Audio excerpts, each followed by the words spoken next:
જામનગરમાં એક 11 વર્ષની બાળકી સાથે અડપલા કરવાના આરોપી નરાધમ શખ્સને પોલીસે ઝડપી લીધો છે.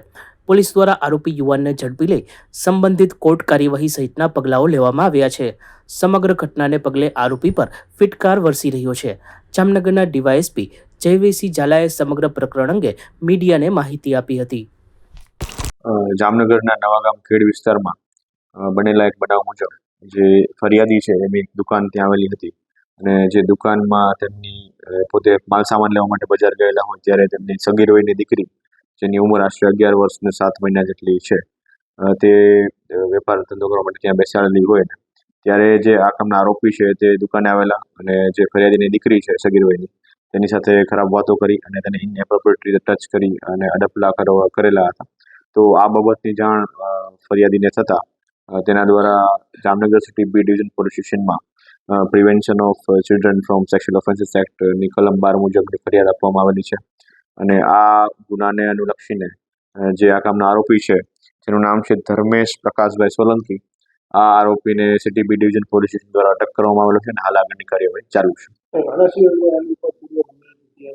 તે બાબતની તપાસ હાલ ચાલુ છે. દેવભૂમિ દ્વારકા જિલ્લાના સલાયામાં થોડા દિવસ પહેલા ફિલ્મી ઢબે 7 લાખની લૂંટ થતાં ખળભળાટ મચી ગયો હતો. વેપારીનો રોકડ ભરેલો થેલો લઈ 2 શખ્સ રફુચક્કર થઈ ગયા હતા. એ પછી દેવભૂમિ દ્વારકા એસપી જયરાજસિંહ વાડાની સૂચનાથી પોલીસે આરોપીઓને દબોચી લેવા નાકાબંધી સહિતના પગલાઓ લઈ બંને લૂંટારોનું પગેરું દબાવ્યું હતું. આખરે પોલીસે બંનેને અમદાવાદ નજીકથી ઝડપી લીધા છે. બંને આરોપીને સલાયા ઘટના સ્થળે લાવીને સમગ્ર ઘટનાનું રિકન્સ્ટ્રક્શન કરાવવામાં આવ્યું હતું. તાજેતરમાં સલાયા ખાતે રહેતા કિરીટભાઈ બદિયાની નામના વ્યક્તિ સાથે 7 લાખ રૂપિયા જેટલી ચીલ ઝડપનો બનાવ બનેલો હતો. જે સંદર્ભે સલાયા ખાતે રહેતા આરોપીઓ એજાજ રજાક સંઘાર તથા જાકુબ જુનસ સુંબાણીયા વિરુદ્ધ સલાયા પોસ્ટે ખાતે ચીલ ઝડપનો ગુનો નોંધવામાં આવેલો હતો. જે ગુનો નોંધાતા એસપી સહિત શ્રી જયરાજસિંહ વાડા સાહેબની સૂચના તથા માર્ગદર્શન હેઠળ લોકલ પોલીસ, એલસીબી, એસઓજીની અલગ અલગ ટીમો બનાવી આરોપીઓને ઝડપી પાડવા માટેના પ્રયત્નો હાથ ધરવામાં આવેલ હતા.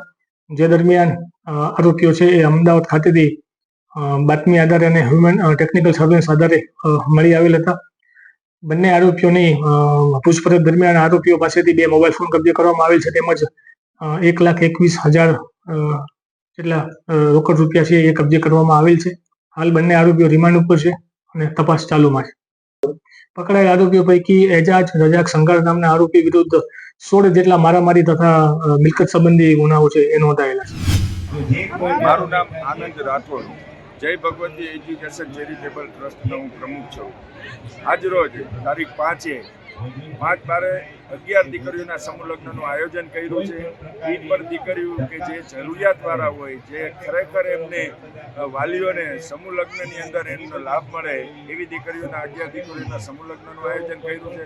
સાથે સાથે કરિયાવરની અંદર ઓછામાં ઓછી 60 જેવી વસ્તુઓ છે જે દીકરીઓને દાતાઓએ દાન આપેલી છે અને સાથે સાથે જમણવારના દાતા શ્રી જમનભાઈ ફળદુ સાથે આખી ટીમ જે પણ દાતાઓ છે અન્ય સમાજની અંદરથી જે દાતાઓએ જે દિલ ખોલી દાન આપ્યું છે અને એના કારણે આજે અમારા સમૂહ લગ્ન સફળ તરફ જઈ રહ્યા છે. તે બદલ જેટલા દાતાશ્રીઓનો આયોજકની અંદર જે કામ કરવાવાળી ટીમોનો અને જે ખાસ કરીને જે 11 દીકરીઓએ સમૂહ લગ્નની અંદર ભાગ લીધો છે એવા યુગલોને પણ ખૂબ ખૂબ અભિનંદન. આનંદભાઈ, આ દીકરીઓ જામનગરની છે કે ક્યાંની છે?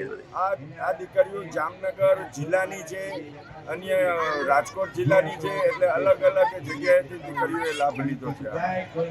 સચોટ સમાચારો સૌથી ઝડપી મેળવવા માટે અમારી ચેનલને સબસ્ક્રાઇબ કરો.